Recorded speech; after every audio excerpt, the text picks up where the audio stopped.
the heavy weight of Charlie Kirk's passing on the BYU community. What's the tone on campus? Oh, man.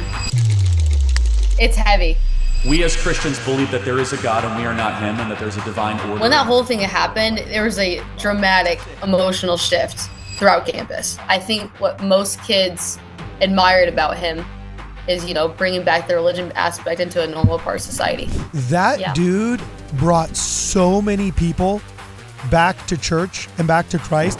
In fact, I didn't even realize how influential he was as a religious figure until he passed. And only thanks to Jesus' perfect sacrifice, coming and living a perfect life, that I get something I do not earn, but has been given to me, this free gift of eternal life. I am amazed at how many people have come out of the woodwork. It wasn't a young men's advisor that got me to go back to church and take my religion seriously again. It was Charlie Kirk.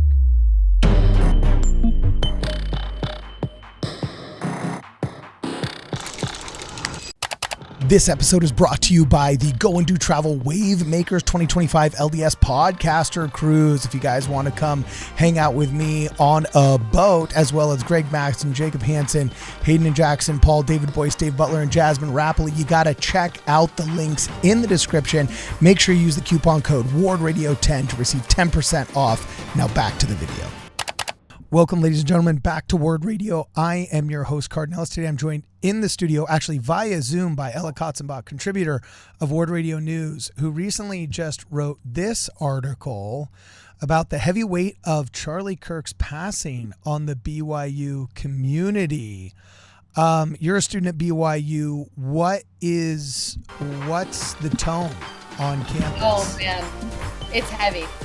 100%. It's definitely something that affected all of us at BYU, because all of us have friends at UVU, and when that whole thing happened, there was a dramatic emotional shift throughout campus. Really? From what to what? Generally jovial to somber, or just shock? You could just tell it's like a topic people are constantly talking about, and that's people are just constantly on their phone. I had 3 classes that day, and I heard the news in my second class, and then people already started talking about it. And then I went to my third class, and no one was really paying attention at all, because that's the only thing they could really talk about, the only thing you really think about. Yeah. Okay. Wow. So, similar to tradition here, you go out on campus and you interview a bunch of students about their reactions. Before I press play here, any thoughts on the video? Anything we should be looking for? I don't know. I already was kind of hesitant at the start, because I didn't know how people were going to react and how sensitive they were to the topic. Either if they were actually there, or if they can relate in some way. I don't know. But I was just kind of oh, I don't know how people are going to react, because it's a heavy topic and it's dark and it's not a good thing, wait. Walk up to people. Before I press play on this, I just realized, man, I'm so jaded from just doing news for so long. Whether I'm, at WABC or at FM 98.1, I've been involved with a million newsrooms. And so you do get kind of cynical about death. But there was 3,000 kids there that all of a sudden just literally, that's just shocking. It's got to be the most traumatic thing. And I guess you're right. There was tons of BYU students there too. We always think of it as a UVU thing, but UVU has become so intertwined, at least We're the student schools. Bodies. Literally. Yeah. We're sister schools. Were there a lot of everything. BYU students that you bumped into that have witnessed it? Not that I bumped into. I just knew that there were BYU students there that were planning on going or were there.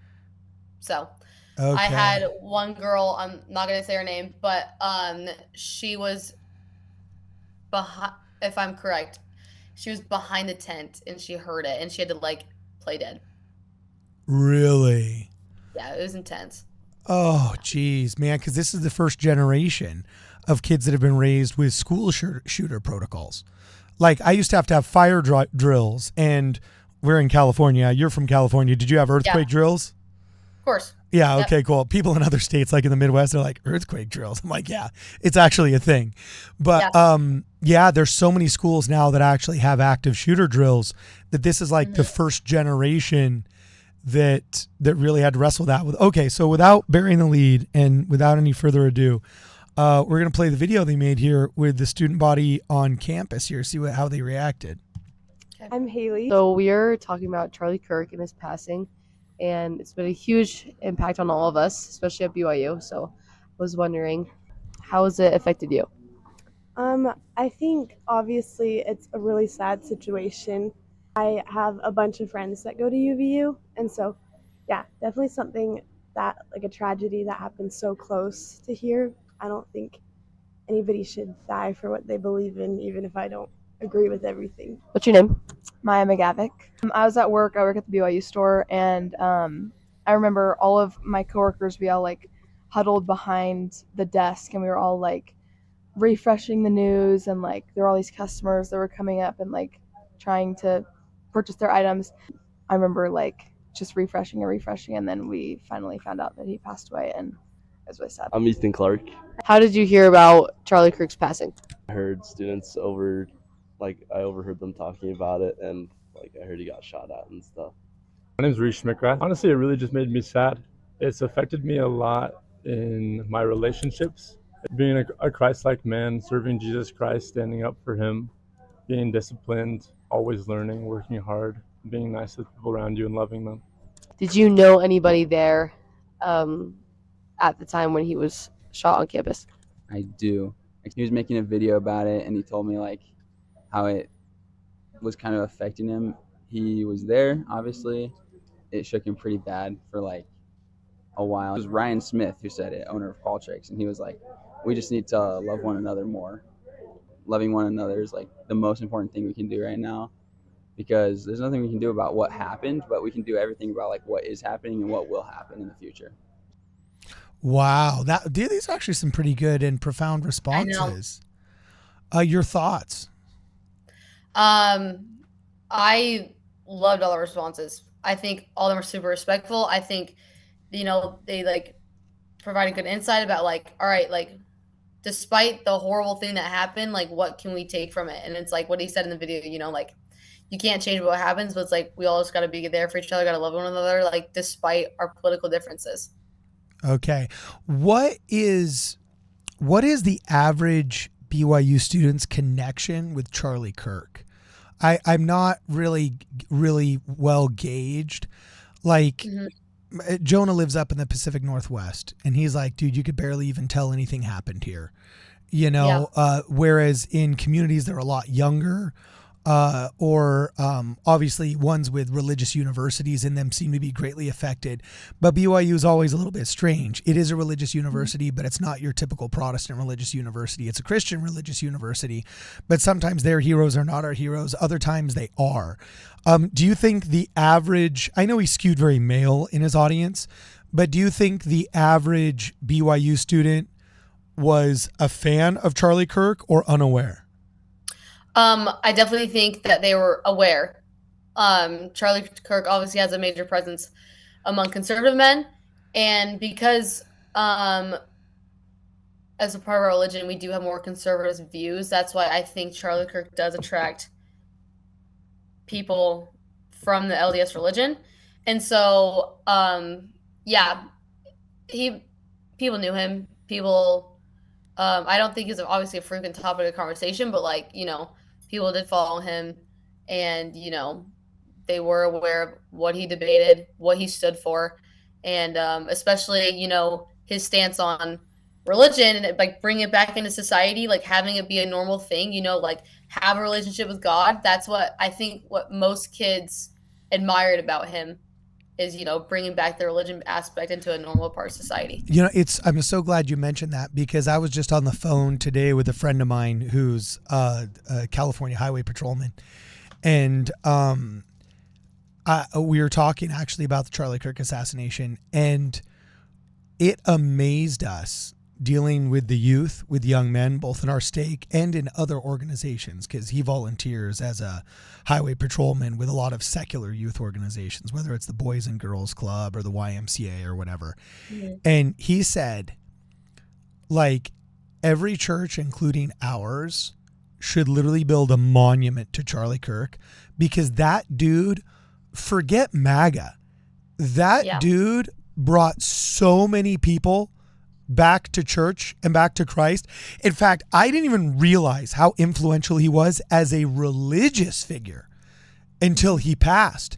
And now on my live streams, I was covering him from a news perspective. I was in FM 98.1 when he was shot. We immediately went live. I was writing articles about him, doing live streams on this channel, on that channel. I mean, it cost me my voice. All right. Mm. And so I was covering him more from a secular perspective, giving the shoot news, they call it, and just saying what happened. But as the dust settled, just barely, I mean, we're talking, this was only 2.5 weeks ago. So just barely as the dust has settled, I am amazed at how many people have come out of the woodwork and said, Charlie Kirk got me back to church. And we're talking any church, dude. We got Protestants saying this. We got evangelicals saying this. We've got Mormons saying this. We've got like Catholics saying this. Like, this dude was just like the media is like the de facto fourth branch of government in the United States of America. Charlie Kirk was like some 13th apostle walking around North America telling young men, like him and Jordan Peterson, I swear, like they should be given like honorary memberships or something. Yeah. You know what I'm saying? Because I can't tell you how many young men, when I speak with them, are just like, yeah, it wasn't a young men's advisor that got me to go back to church and take my religion seriously again. It was Charlie Kirk. Mm-hmm. So do you find that amongst the BYU student body is true? Or are those already kind of the hyper overachieving, most active kids already? I mean, I'm not really too aware to give that opinion about, Charlie Kirk's influence on the young men population at BYU, but I can assume that there probably was some influence. I mean, he had a huge freaking following, so like, I mean, it is always like on like what your For You page, like constantly on Reels, like his debates, even before he passed, like was always on my TikTok, like all the time, where he's shutting down these insane liberals that are literally out of their mind, and like bringing back some sense, and I think that one of my biggest things that I admired about him is that he's bringing back like what masculinity should look like. Interesting. Yeah, that's what I admired about him. He's like, especially for men, it's like, you take care of your family, you should provide for them, like don't be lazy, like constantly be hardworking, be motivated, like giving this great advice to, the younger Gen Z population, which I like freaking admire a lot. Hey guys, we're going to press pause just for 1 second to thank a sponsor, none other than scripturenotes.com, the coolest way to read your guys' scriptures online. If you guys want to receive a small discount on Scripture Notes, you can actually use the code WARDRADIO and you'll get a 14-day free trial to Scripture Notes. Totally worth it, totally awesome. I use it in every episode. Now, back to the episode. Yeah, that's true. He was a younger millennial, but like super popular. I can't remember who put it this way, but he basically said an entire generation's older brother just got shot.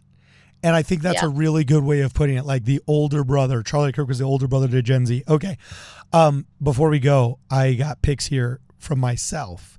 Have you been to the UVU campus since? I've not. Oh, I'm not kidding you. There are temple grounds, less reverent. I bet it's like spiritual right there.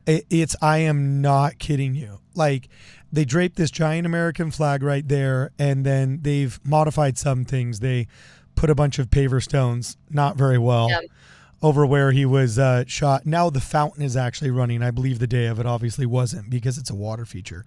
But they fenced off that whole giant kind of stepped area. Mm-hmm. And it's tons of students walking around. And if you can go, I recommend you go before the sun sets. But there were effectively, I would say, over 100, probably a couple hundred people that were there. But I'm not kidding you. The South Jordan Temple grounds, I heard it was insane, are more raucous. Yeah, this was quiet. It was more quiet than a library. You could hear the waterfall anywhere in the quad that you were, and there's chalk everywhere. So people, if you can see it in the Discord, you might be able to see some of my favorites. But people were allowed to just draw on the ground, just messages. And there's tons of, obviously, "We love you, Charlies." There was tons of Christian slogans and also adages, "As I have loved you, love one another." I mean, some people were overachiever artists here. Other people, I really like this one. There was a microphone. "We will be your voice, Charlie." I thought that one was pretty classy and good. And then, "Well done, thou good and faithful servant." I was amazed at how 90% of the comments about Charlie Kirk were religious in nature, not political. It wasn't like, "Oh, we got it from here, MAGA bro, promises kept," or "promises made, promises kept," or whatever. Not a single one of those. It was just overwhelmingly Christian, which I thought was amazing and beautiful. And of course, I have a picture on my screen. All I had in me, it was emotional. I mean, I got to admit, I was affected. I put in just "Thank you, Charlie" here. And also shout out to the young family that was walking around as I was writing this "Thank you, Charlie" message with the chalk on the ground. Somebody came up to me, and I think they noticed what I was doing. And then I was obviously very somber. And they just said, "Oh, we don't want to interrupt you, but we want to thank you for just your show," because a lot of people recognize me there. And to that family, you cooked out too early. Most people usually ask for selfies. I feel like I owe you a selfie. I'm going to give you a shirt. You know what I'm saying? You were being hyper respectful, and whoever you are, I would have talked to you and given you your couple of minutes. But I think they were trying to be like very not, very cordial. It's a sensitive time, Yeah, so. Exactly. So if I will recognize you, if you can send me an email, I'm going to hook you up with some merch. But if you can go, I would actually, Ella, I would recommend it. I've been to a lot of places in my life, a lot of sacred spaces. And this is the last thing I'll say. I would say this in my mind qualifies as a sacred space under this criteria. It's interesting saying that in a Mormon context, because we're used to those being buildings that have been dedicated for specifically our religious purposes. But that kind of calls into question what dedication actually means. And I had a friend that served in Russia. He actually served in Moscow proper. And I told him, he told me one day, he said, "Yeah, I totally believe that there are sacred spaces in this world and you can feel the spirit in them, and they're not all in the temple." And he said, "One of them is in Red Square in Moscow." And I said, "What?" Wow. And he said, "Yeah, when you go," and he named the square. I can't remember the square. So I think he said Red Square, but I might be mistaken. And it was either in Stalingrad or it was in Moscow. I'm pretty sure it was in Moscow, but it also might have been in Stalingrad. I might be butchering my history here, but it's the principal square in the city. And he says you can still see in the ground where they had to emergency just pour cement and then spiked railroad tracks to stop the tanks. And they had to just run razor wire and then just throw anything they could at the Germans. They didn't even have one gun per person. And he says, you can just see. And he's like, it's like a scar in the middle of the square, where he's like, now after 50 years of people walking over it and it being fixed and stuff, unless you're looking for it, you don't notice it's there. But he's like, then you look around and he's like, there's no 30-year-old men and above. There's just a bunch of babushkas and a bunch of grandmas, because like literally for 20 years, whether it was fighting Hitler or whether it was fighting the Cold War or whatever, the Russian people just sacrificed and sacrificed and sacrificed. And he says, you can stand on the line and you realize that like, this is where evil came and could go no further because the sacrifice of the people. And so I think that actually kind of applies to this place. Like Charlie Kirk believes so much in Christ, free market, you know, all of the primary answers, for lack of a better term, that now you can't help but walk around where he was assassinated and not feel like this is hollow ground. Yeah. Well, you know what I heard from an interview is that after his assassination, most students went to the Orem Temple and just sat in the grounds. They also, hundreds of students went in, just sat in the waiting room. Even like people that weren't able to go, they just sat in the waiting room. People that were just dressed in casual clothes were performing baptisms, performing ordinances, because they felt that they needed like that, you know, sense of peace after they witnessed something just so horrible.